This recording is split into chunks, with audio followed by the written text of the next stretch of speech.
স্থান অস্থানম অবৈতি নাপি মদন জানাতি ন দুর্বলা অন্য বেদ ন চ অন্য দুঃখম অখিলম ন জীবনম বা শ্রবম দ্বিত্রান্যেব দিনানি যৌবনম ইদম হা হা বিধে কাগতি। তো এটা জগন্নাথ বল্লভ নাটক থেকে উদ্ধৃত করা হয়েছে। রায় রামানন্দ লিখেছেন। শ্রীমতী রাধারানী বিলাপ করে বলতেন, আমাদের কৃষ্ণ বুঝতে পারে না যে প্রেম জনিত আঘাতে আমরা কি বেদনা অনুভব করি। প্রেমের কথাই বা কি বলবো, তা স্থান অস্থান না জেনে আঘাত করে। মঙ্গলের তো কোনো কথাই নেই, কেননা আমরা যে অবলা নারী তা সে বুঝলো না। কাকেই বা কি বলবো, কেউই অন্যের গভীর দুঃখ বুঝতে পারে না। আমাদের জীবন আমাদের বশে নয়। যৌবন 2-3 দিনের মতো অল্পক্ষণ স্থায়ী। হায়, এই অবস্থায় হে বিধাতা, আমাদের কি গতি হবে। তো এটা ভৌতিক দৃষ্টিভঙ্গিতে দেখলে একরকমের হবে, কিন্তু চিন্ময় দৃষ্টিভঙ্গি দেখলে আরেক রকম।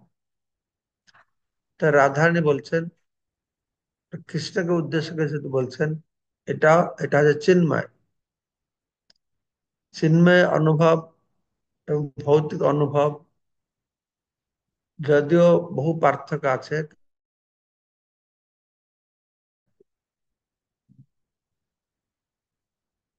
তো এখানে বলছেন আমাদের কৃষ্ণ বুঝতে পারেন প্রেম জনিত আঘাতে আমরা কি বেদনা অনুভব করছি।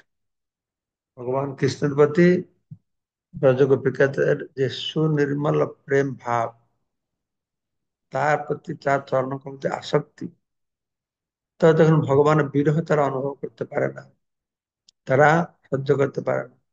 হুম। তো সেই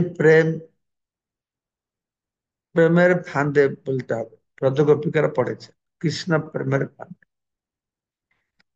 বলছে আমরা তো অবলা। অবলা মানে বেশি বল নেই, আমরা তাড়াতাড়ি যা করে প্রেমে বশীভূত হয়ে যাই। তো সেই প্রেমে বশীভূত হয়, কৃষ্ণ প্রেমে বশীভূত হয়, আমি যে গভীর দুঃখ পাচ্ছি এটা অন্য কেউ বুঝতে পারে না। হুম। তো তারপর বলছেন যে এই যে যৌবন, এটা ক্ষণস্থায়ী, যেটা দিয়ে আমি কৃষ্ণ সেবা করতে চাই, সেটা আমার দ্বারা নিয়ন্ত্রিত নয়, কারণ যৌবন সবসময় থাকবে। তো এটাকে শ্রীল কৃষ্ণদাস কবিরাজ গোস্বামী তিনি বাংলা অনুবাদ করছেন। এই যে শ্লোক, প্রেমচ্ছেদ রুজহ, প্রেমচ্ছেদ, ছেদ মানে বিচ্ছেদ, কার সঙ্গে প্রেম ভালোবাসা আছে তার সঙ্গে বিচ্ছেদ জনিত যে বেদনা, প্রেমচ্ছেদ রুজহ, প্রেম বিচ্ছেদ জনিত বেদনা অবগচ্ছতি হরির न অয়ম। তো হরি মানে ভগবান কৃষ্ণ পরমেশ্বর হরি, ন অবগচ্ছতি, তিনি অবগত হন না, তিনি বুঝতে পারেন না। প্রেম ছেদ রুজহ, প্রেম বিচ্ছেদন বেদনা হরি ন অবগচ্ছতি, ভগবান শ্রীকৃষ্ণ হরি না অবগচ্ছতি, কৃষ্ণ বুঝে না প্রেম বিচ্ছেদ জনিত যে বেদনাটা তিনি বুঝতে পারেন। ন চ প্রেম বা, ন চ প্রেম বা স্থান অস্থান অবৈধ। তো প্রেম প্রেম উপযুক্ত স্থান বা অনুপযুক্ত স্থান না জেনে যেখানে সেখানে সে এসে হানা দেয়। স্থান অবৈধ না আপনি মদন জানাতি, এবং মদন সেও জানে না। ন দুর্বলা অন্যহা, ন দুর্বলা অন্য, আমরা দুর্বল, অবলা, দুর্বল, আমরা অবলা, দুর্বল। মদন এটা জানছে না, প্রেম সে স্থান অস্থান জানছে না। আর হরি, বিরহজনিত দুঃখ, যে বেদনা পীড়া, হরিও বুঝে। তিনটে কথা বলা হবে। হরি বিরহজনিত পীড়া বুঝতে পারে না। প্রেম ছেদ রুজহ অবগচ্ছতি হরি, না অয়ং চ প্রেম বা, এবং প্রেম বুঝে না কোথায় আঘাত করে। স্থান অস্থান, স্থান অস্থান বুঝে না, কি উপযুক্ত অনুপযুক্ত না বুঝে। মদন জানাতি, মদন বুঝছে না যে আমার কত দুর্বল। অন্ন বেদ ন চ অন্ন দুঃখম অখিলম, ন জীবনম বাশ্রবম। তো বলা হচ্ছে অন্ন, বেদ, বেদ মানে জানা, অন্য মানে অন্যরা, না, এখানে বলা হচ্ছে অন্য বেদ না, অন্যরা জানতে পারে না। কি জানতে পারে না? অন্য দুঃখম অখিলম, তার সমস্ত দুঃখ তারা জানতে পারে না। একজন আরেকজনের দুঃখ জানতে পারে না। অন্য বেদ ন চ অন্য দুঃখম, একজন আরেকজনের দুঃখ বুঝতে পারে না। অখিলম ন জীবনম বাশ্রবম, বা আশ্রবম, এখানে বলা হচ্ছে না জীবনম, না মানে আমাদের, আমাদের জীবনটি কি, বাশ্রবম বা আশ্রবম, শুধু দুঃখময়। আমাদের জীবন আছে শুধু দুঃখময়। তারপরে বলা আছে সেটি হচ্ছে দুই ত্রিন এব, দুই ত্রিনি এব দিনানি যৌবনম ইদম। এই যৌবন হচ্ছে 2-3 দিনের জন্য, এই চলে গেলে আর কি থাকবে। হাহা বিধে কা গতি, এই বিধি এখন আমাদের কা গতি, আমাদের কি গতি হবে সেটা বলা হচ্ছে। আমাদের কৃষ্ণ বুঝতে পারে না যে প্রেম, আহ আমাদের কৃষ্ণ বুঝতে পারে না যে প্রেমজনিত আঘাতে আমরা কি বেদনা অনুভব করি, বা প্রেম বিচ্ছেদে কি বেদনা হয়। প্রেমের কথা কি বলবো, সে স্থান অবস্থান বুঝতে পারে। মঙ্গলের তো কোনো কথা নাই, কেননা আমরা যে অবলা নারী সেটাও তা বুঝলো না। তো একজনের দুঃখ অন্যজন কি করে বুঝবে? আমাদের জীবন তো আমাদের বসে নেই, এইসব কথা রাধারানী চিন্তা বলছে। তার পরের মধ্যে ছিল কৃষ্ণদাস কবিরাজ গোস্বামী বর্ণনা করে বলছেন পরের মধ্যে, উপজিল প্রেমাঙ্কুর ভাঙ্গিল যে দুঃখপুর, কৃষ্ণ তাহা নাহি করে পান। বাহিরে নাগর রাজ, ভিতরে সঠের কাজ, পরনারী বধে সাবধান। তো কৃষ্ণের বিরহে শ্রীমতী রাধারানী বলছেন, হায়, আমার দুঃখের কথা কি বলবো। কৃষ্ণের সঙ্গে মিলনের ফলে আমার প্রেমাঙ্কুর উৎপন্ন হয়েছিল, কিন্তু কৃষ্ণ বিচ্ছেদ হেতু সেই প্রেম অঙ্কুরে আঘাত লেগে এখন দুঃখের প্রভাব বইছে।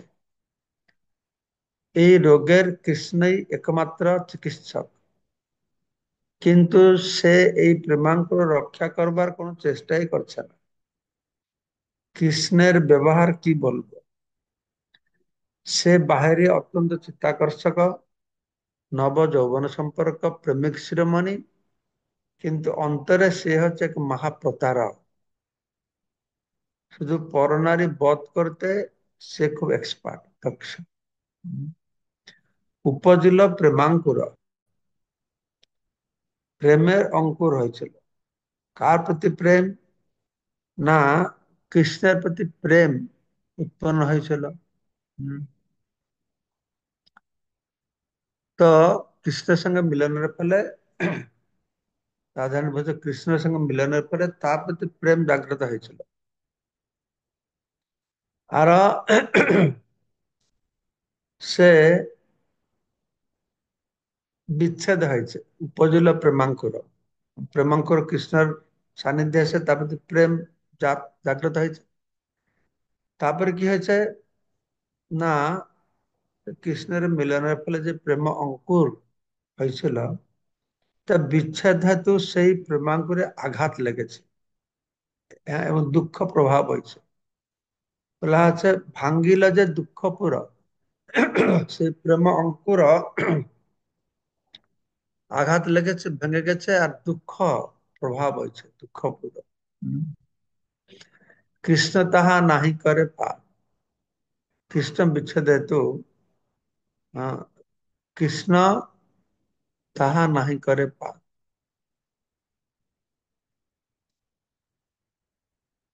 উপজিল প্রেমাঙ্কুর, ভাঙ্গিল যে দুঃখ পুর, কৃষ্ণ সেটা গ্রহণ করছে না। তো বলা হচ্ছে এই রোগের কৃষ্ণই একমাত্র চিকিৎসক, তিনি কিন্তু সেই প্রেমাঙ্কুর রক্ষা করার জন্য কোনো চেষ্টা করছে না। হ্যাঁ, কৃষ্ণ তাহা নাহি করে পান, মানে কৃষ্ণ এই যে প্রেম অঙ্কুরা কে সুরক্ষা করার জন্য চেষ্টা করে না। কেন না, তিনি বাহিরে নাগর রাজ, তার, হ্যাঁ, ভিতরে সঠের কাজ।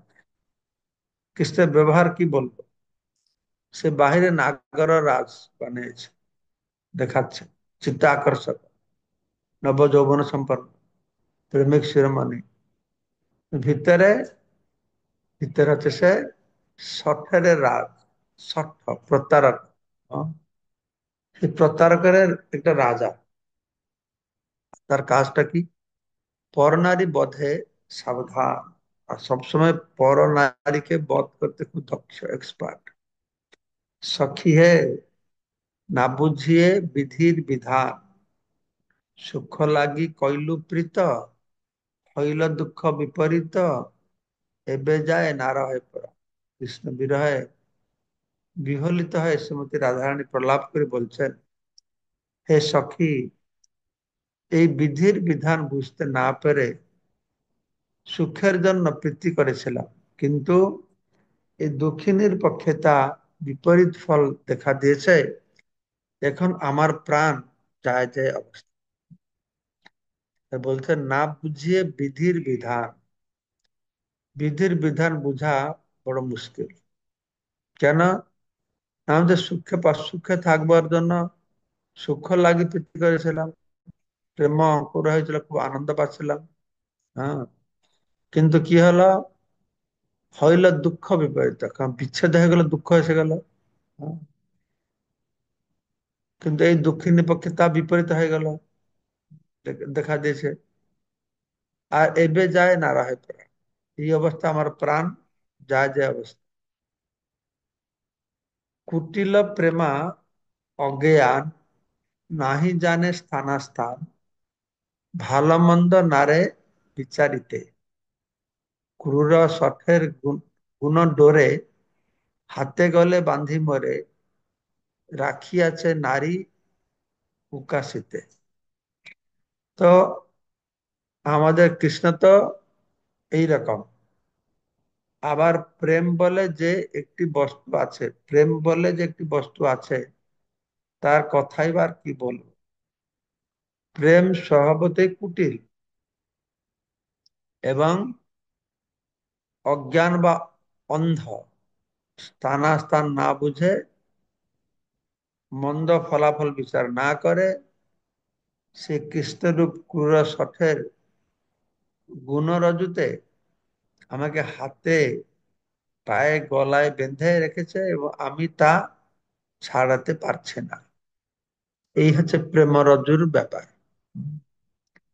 কুটিল প্রেমা অজ্ঞা, প্রেমের গতি হচ্ছে কুটিল, সে সোজা যায় না, ব্যাংকে ব্যাংকে যায়।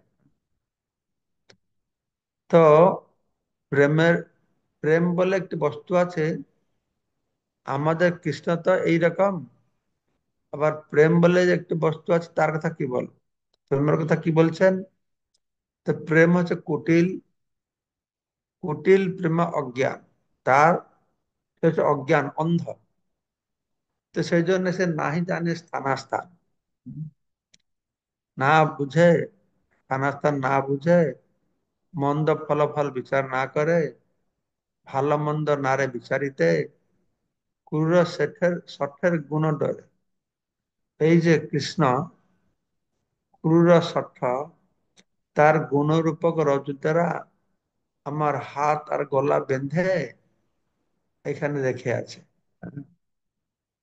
নারী উকাশিতে, সেখান থেকে আমি মুক্ত হতে পারছি না।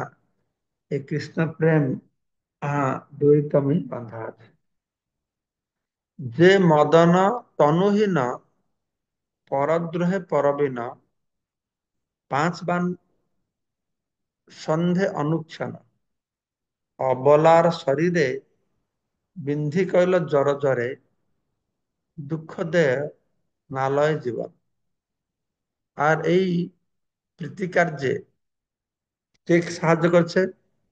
কার দ্বারা প্রেম ভাব জাগ্রত হচ্ছে? না, মদন বলে একজন আছে। হ্যাঁ, যে মদন আছে, তার গুণ এই যে তিনি স্বয়ং তনুহীন, তার শরীর নেই। সেই জন্য তাকে বলে অনঙ্গ। তার অঙ্গ নেই, অনঙ্গ মোহন। কৃষ্ণ যে অনঙ্গ মোহন, মদন কন্দর্প হচ্ছে অনঙ্গ। অথচ পরদ্রোহে বড়ই প্রবীণ। সে কি করে? না, পাঞ্চবান সন্ধে অনুক্ষণ, পাঁচ বান বিদ্ধ করে তিনি অবলার শরীর জর্জরিত করে। অবলার শরীরে বিন্ধি কইল জর জরে। তিনি যদি একবারে জীবন নিয়ে নিতেন তাহলে ভালো হতো, কিন্তু তা করে তিনি কেবল, তা না করে তিনি কেবল দুঃখ দিচ্ছে। অবলা শরীরে বিন্ধি কইল জর জরে, দুঃখ দে নালয় জীবন, দুঃখ দে মারে। সেই মদন তনুহীন। মদন হচ্ছে কন্দর্প একজন দেবতা। তনুহীন হয়ে গেল কেন? না, একবার ভগবান শিব হিমালয়ে বসে তপস্যা করছিলেন, এই মদন সেখানে যাচ্ছিল। তো মদন তো তার কাজ হচ্ছে পঞ্চবান দিয়ে সবাইকে উচ্চাট করবে, সবার মধ্যে কাম ভাব জাগ্রত করবে, এটা মদনের কাজ, কাম ভাব। তো সে, ভগবান শিব তপস্যা করছেন, তাকেও কাম বান ছেড়েছে মজা দেখবার জন্য। তো ভগবান শিব এবং চোখ খুলেছে, দেখছেন মদন আমাকে কাম ভাব উচ্চার করতে চেষ্টা করছে। আরে, শিব যে মহামায়া দুর্গার পতি, দুর্গা দেবীকে কোলে নিয়ে তিনি ভাগবত পাঠ করে, মুনি ঋষিরা বসে বসে শুনতে থাকে। চিত্রকেতু কি আবল তাবল বললো, তাই বৃত্রাসুর বলল। তো এর কাণ্ড কি হলো? মদন গিয়ে পঞ্চবাণ নিক্ষেপ করছে, ভগবান শিব চোখ খুলেছেন, তার ক্রোধাগ্নিতে সঙ্গে সঙ্গে ভস্ম হয়ে গেল, ভস্ম হয়ে গেছে।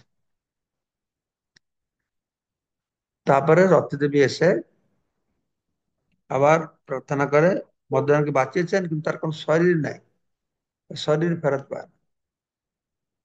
তবে সেই মদন আর প্রদ্যুম্ন রূপে প্রকটিত হয়েছে।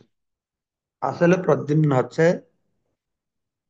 মূল মদন, কন্দর্প, চিন্ময়, প্রেম ভাব জাগ্রত করবার জন্য কাজ করে প্রদ্যুম্ন।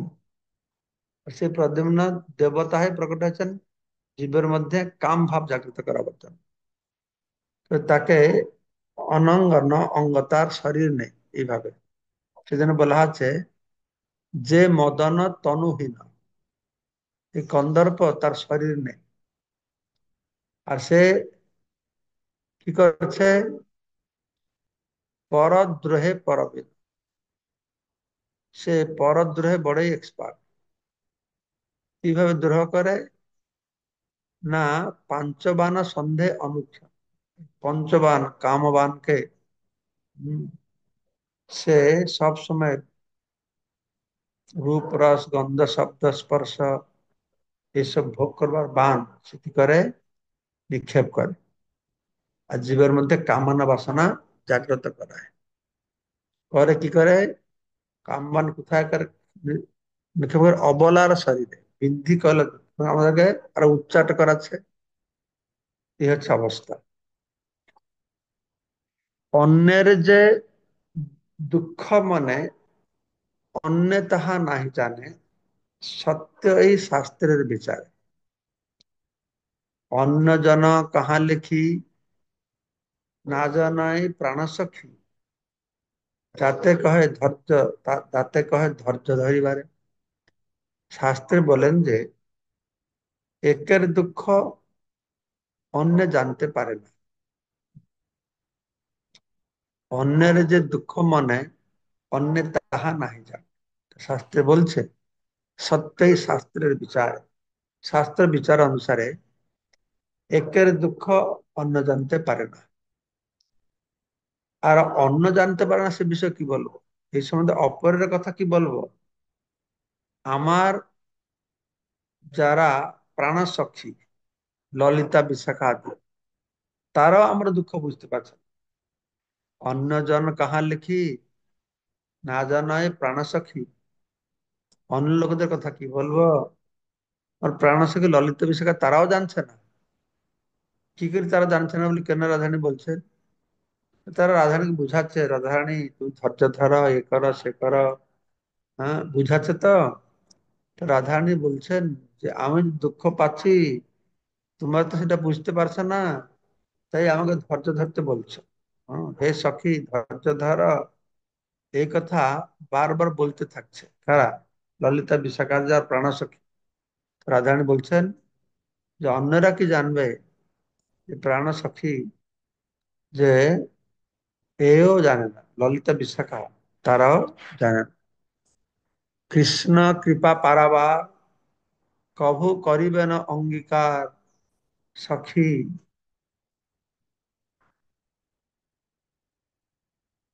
তোর এ ব্যর্থ বচন।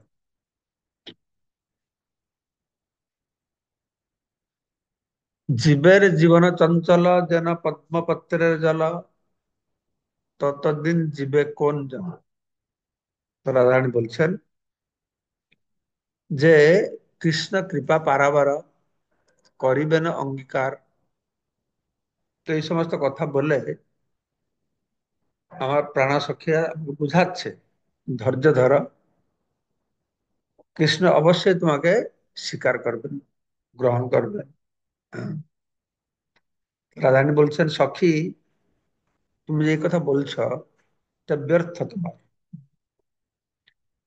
তো এখানে বলা আছে আমি বলি হে সখী, তুমি বলছো কৃষ্ণ কৃপা সমুদ্র,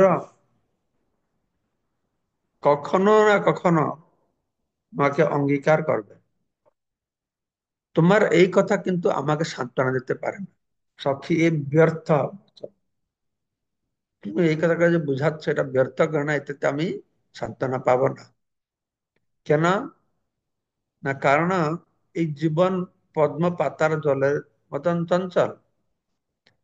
কৃষ্ণের কৃপা লাভ করা পর্যন্ত কে বেঁচে থাকবে। জীবের জীবন চঞ্চল, যেন পদ্মপত্রের জল। পদ্ম পাতায় যখন জল থাকে টল টল করে কখন যে পড়ে যাবে তার ঠিক ঠিকানা থাকে না। সেই জীবনটা সেই রকম।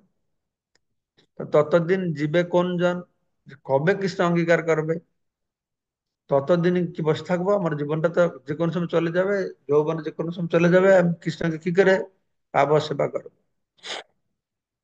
তো 7 বৎসর পর্যন্ত জীবের জীবন অন্ত, এই বাক্য কহনা বিচারি, নারীর যৌবন ধন, যারে কৃষ্ণ করে মন, সে যৌবন দিন 2 4। রাধারানী বলছেন মানুষ 100 বছরের বেশি বাঁচে না। আবার বিচার করে দেখো, কৃষ্ণের চিত্ত আকর্ষণকারী রমণীর যৌবন ধন অল্প কয়েক দিনের জন্যই কেবলমাত্র স্থায়ী হয়ে থাকে। এই জীবন অনিত্য, আর জীবনের মধ্যে যৌবন অনিত্য। তাহলে আমি কি দিয়ে কৃষ্ণ সেবা করব।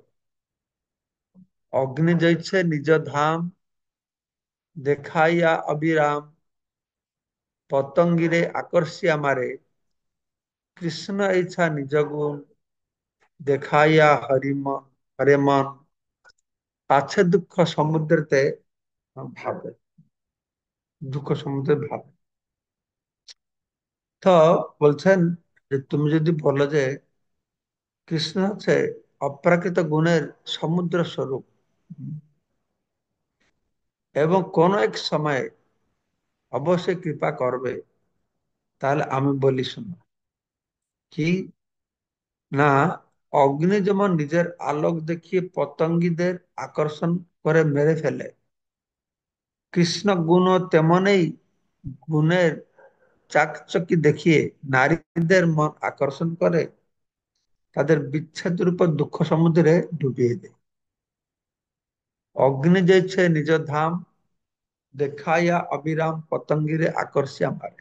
আগুন, আগুন জ্যোতি দেখলে কীট পতঙ্গ, পতঙ্গি আছে তারা আগুন ঝাঁস দেয়। তারপরে কি হয়, পড়ে মরে। তো বলছে কৃষ্ণ সেই রকমই। হ্যাঁ, কৃষ্ণ তার এই গুণ রূপক, নিজ গুণ রূপক দড়ি দিয়ে আমাদের বেঁধে ঠিক আছে আমাদেরকে দুঃখ সমুদ্রে, হ্যাঁ, ডুবিয়ে দিচ্ছে।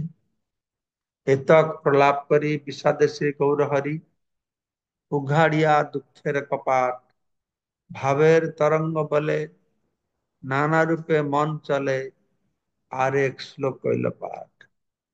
একটা, যে প্রথমে চন্দ্রদেব নাকি নাটক থেকে উদ্ধৃত একটা শ্লোক বলা হলো, সেই শ্লোকের পয়ানুবাদ, প্রতিটি লাইন বা পদের পয়ানুবাদ দিয়ে কৃষ্ণদাস কবিরাজ সুন্দরে বুঝে গেলেন এই শ্লোকের তাৎপর্য হচ্ছে এগুলি। তারপরে এতক বিলাপ করে, এইভাবে গভীর বিষাদে বিলাপ করে শ্রী গৌরহরি তার দুঃখের কপাট উন্মুক্ত করে দিলেন। এতক বিলাপ করি বিষাদে শ্রী গৌরহরি, উঘাড়িয়া দুঃখের কপাট, দুঃখের দরজা খুলে দিয়েছে। ভাবের তরঙ্গ বলে নানা রূপে মন চলে, ভাবের তরঙ্গ প্রভাবে তার চিত্ত প্রবাহিত হয়। সেই অবস্থায় তিনি আরেকটি শ্লোক পাঠ করলেন। সেই শ্লোকটি আগামীকালকে আমরা পাঠ করে শ্রবণ করব। আপনারা ঘরে বসে বসে মিলাবেন। হ্যাঁ, এই যে প্রেম ছেদ রুজ অবগচ্ছতি হরি না, এই প্রেমের বিচ্ছেদ বিষয়টি হরি জানে না। তো সে কথা এখানে বলা হলো, উপজিল প্রেমাঙ্কুর ভাঙ্গিল যে দুঃখপুর, কৃষ্ণ তাহা নাহি করে পান, বাহিরে নাগর রাজ ভিতরে ষঠের কাজ, পরনারী বদ্ধে সাবধান। হম, এটা সামগ্রিক ভাবে বলা হলো পুরো শ্লোকটা। তারপরে আবার লাইন লাইন করে বুঝাচ্ছেন যে বিধির বিধান আমি বুঝি না, সুখের জন্য এটি করেছিলাম কিন্তু বিপরীত হলো। তারপরে এই প্রেম হচ্ছে কুটিল, সেও স্থানান্তর জানে না। এটা যে দ্বিতীয় যে পদ, তার অর্থটা বলা হচ্ছে। এরকম আপনারা দেখবেন যে এই যে শ্লোকটা রয়েছে, এই শ্লোকের প্রতিটি পদ শব্দকে কিভাবে কৃষ্ণদাস কবিরাজ গোস্বামী এই পদ্য আকারে তিনি বর্ণনা করেছেন। আজকে আমরা এইখানে বিশ্রাম দিব, আর কালকে আমরা 28 নম্বর শ্লোক পাঠ করব এবং তার পয়ানুবাদ শ্রবণ করব। এইখানে রহিল গ্রন্থ অমৃত লহরী, বদন বলিয়া সবে বল হরি হরি হরি বল। মল্লিকা চিত্র মাতাজি কি বলছেন? হরে কৃষ্ণ মহারাজ, আপনার চরণে আমার প্রণাম। মহারাজ, এখানে যে এই আহ শ্রীমতী রাধারানী বাবুর গোপীদের বলা হলো যে অবলা, মানে নারীদেরকে অবলা বলা হলো, যে অবলা, তারা, তাদের বল নেই। উম তারা কৃষ্ণ তাদের, তারা মানে পুরুষদের কথায় তারা সহজেই কি হয়, বশীভূত হয়ে যায়। তো মহারাজ, তাহলে সেইখানে আমি মানে ব্যাপারটা আমার কাছে কেমন উল্টা লাগছে যে নারীদেরকে আগুন বলা হয়েছে, অগ্নির সঙ্গে তুলনা করা হয়েছে, এবং পুরুষদেরকে আহ ঘি বা মাখনের সঙ্গে তুলনা করা হয়েছে। তাহলে ঘি মাখন নারীর কাছে আসলে গলে যায়, এই কথাটা কেন বলা হয়েছে? এখানে তো দেখা যাচ্ছে যে নারীরাই গলে যাচ্ছেন। এটা আমি না, বুঝতে পারি। ব্যাপার হচ্ছে নারী মানে প্রকৃতি। এটা প্রকৃতি পুরুষের কথা বলা হচ্ছে, ঠিক আছে? এখানে আমরা বিচার করছি ঘি মাখন আগুন, এটা আছে ছেলে মেয়ে, তাই না? তাই তো? হুম। হুম। ছেলে মেয়ের কাছে আগ্রহ, কিন্তু কে ছেলে কে মেয়ে? এই জগতের প্রতিটি জীবই মেয়ে। হুম। আপনারা সহজে বোঝাবার জন্য বলছি, হ্যাঁ, হ্যাঁ। প্রতিটি জীব, এখানে কেউ ছেলে নাই। একমাত্র কৃষ্ণ একমাত্র ছেলে, হুম। সবাই মেয়ে, সবাই হচ্ছে প্রকৃতি। তো সেই প্রকৃতি ভাবে বুঝতে গেলে তো সবাই প্রকৃতি, প্রকৃতিটা দুর্বল কেন? প্রকৃতি সবসময় পুরুষের অধীনে থাকে, পুরুষের নিয়ন্ত্রিত থাকে। তো এখানে প্রেমের ব্যাপারে রাধারানী বুঝিয়ে বলছেন, প্রেম ভালোবাসা, কেননা ভক্তের ভালোবাসা প্রেমাস্পদ ব্যক্তি হচ্ছেন কৃষ্ণ। হুম, ভক্তের প্রেমাস্পদ ব্যক্তি হচ্ছেন কৃষ্ণ। আর ভক্তের দুর্বলতাটা কি? না, তার দুর্বলতাটা হচ্ছে সবসময় কৃষ্ণকে প্রেমদান করবে, কৃষ্ণকে ভালোবাসে। এটা তার দুর্বলতা, স্বাভাবিক দুর্বলতা। সেই হিসাবে থেকে দুর্বলতা বলা হচ্ছে। হুম, হরি বল। সে আসলে কৃষ্ণ প্রতি সবসময় আকৃষ্ট, তার দুর্বলতা হচ্ছে এটা। কিন্তু কৃষ্ণ মাঝে মাঝে ছেড়ে চলে যাচ্ছে। তাকে সেজন্য অবলা বলা হচ্ছে। প্রকৃতি তো অবলা হবে, কারণ প্রকৃতি তো পুরুষের দ্বারা নিয়ন্ত্রিত। আরও প্রকৃতি পুরুষের প্রেমের দ্বারা আকৃষ্ট। এই প্রকৃতি হচ্ছে কি প্রতিটি জীবকে বলা হচ্ছে। এই জড় জগতে পুরুষ স্ত্রীর কথা এইভাবে বোঝা ঠিক নয়।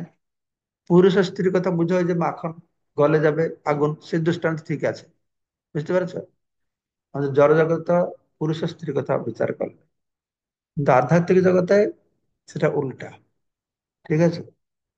ওকে, তারপরে সুবল প্রভু বলুন।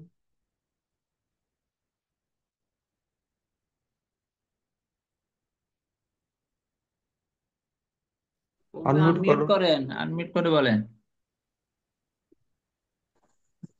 হ্যাঁ, হ্যাঁ, এখন হরে বলেন। কৃষ্ণ। হরে কৃষ্ণ মহারাজ। আপনার শ্রীচরণে দণ্ডবত প্রণাম জানিয়ে আমার যেটা জানার বিষয়, এখানে স্বয়ং রাধারানী বলছেন যে আমার জীবন পদ্মপাতার জলের মতো চঞ্চল, এবং কৃষ্ণের কৃপা লাভ করা পর্যন্ত কে বেঁচে থাকবে। তাই মহারাজ, আমরা তো আমাদের জড় জীবনে আমরাও তো তাহলে আমাদের জীবনের কি এই মানে মানে আমি যেটা বলতে চাই যে আমাদের তাহলে এই কৃষ্ণ কৃপার জন্য আমাদেরকে কিভাবে আহ, এগোতে হবে, এই বিষয়ে যদি একটু বলেন। কিভাবে এগোতে হবে? যে কথাটি রাধারানী বলছেন সেইভাবে। আমাদের ক্ষেত্রে কিভাবে এটা কাজে লাগবে? যে হুম। আমরা দেখবো যে এই জীবনটা পদ্ম পাতার জলের মতন, কখন কি হয়ে যাবে ঠিক নাই। ঠিক। এখন থেকে আমি এক মুহূর্ত ভৌতিক কাজে না লাগিয়ে শুধু কৃষ্ণ সেবায় লাগবো, তাই না? আচ্ছা, ঠিক ঠিক। এটাই আমরা অসংখ্য। এইভাবে গ্রহণ করব। না, যদি ঠিকভাবে আমরা বুঝতে পারি রাধারানীর কথাটা, সে হুম। তার বিষয় নিয়ে বলছে। হ্যাঁ, তিনি কি বলছেন? জীবনটা অনিত্য। অনেক। তাহলে ভগবান কৃষ্ণ কবে সে, কবে কৃপা করে আমাকে, আমার কাছে আসবেন, তার সেবা করতে পারবো, তার কোন ঠিক ঠিকানা আছে? যে সবটা বলছে ধৈর্য ধরো, কৃষ্ণ নিশ্চয়ই কৃপা করবেন, তোমার কাছে আসবে, সেবা দেবে। কিন্তু না, আমার জীবনটা অনিত্য, জীবনের যৌবনটা অনিত্য। আমাদের সে বিচার করতে হবে। আমরা সবসময় যৌবন নিয়ে থাকবো না। যৌবনটা তো শুধু ভোগ করে আনন্দ উৎসব করছি। বুড়ো হয়ে যাওয়ার পরে এবার সাধু হতে মঠে মন্দিরে আসবো। বুড়ো হয়ে গেছি তো, এখন কাজে লাগবে না। হ্যাঁ, মহারাজ আমি এখানে একটু মন্দিরে আসি থাকবো। কেউ দেখার নেই, ছেলে দেখবে না, মেয়ে দেখবে না, স্ত্রীও দেখবে না, তখন সাধু হতে ইচ্ছা হবে। বলছে না, বুড়ো যখন কাজে না লাগবে তখন ভগবানকে দেবে। আর যখন সুস্থ সবল যৌবন আছে তখন স্ত্রী ছেলে মেয়েকে দেবে, ঠিক না? ঠিক, একদম মহারাজ। যৌবন থাকতেই আমার জন্য পূর্ণ শক্তি ভগবানের দেন রাধারানী, সেটি আমাদের শিখাচ্ছেন।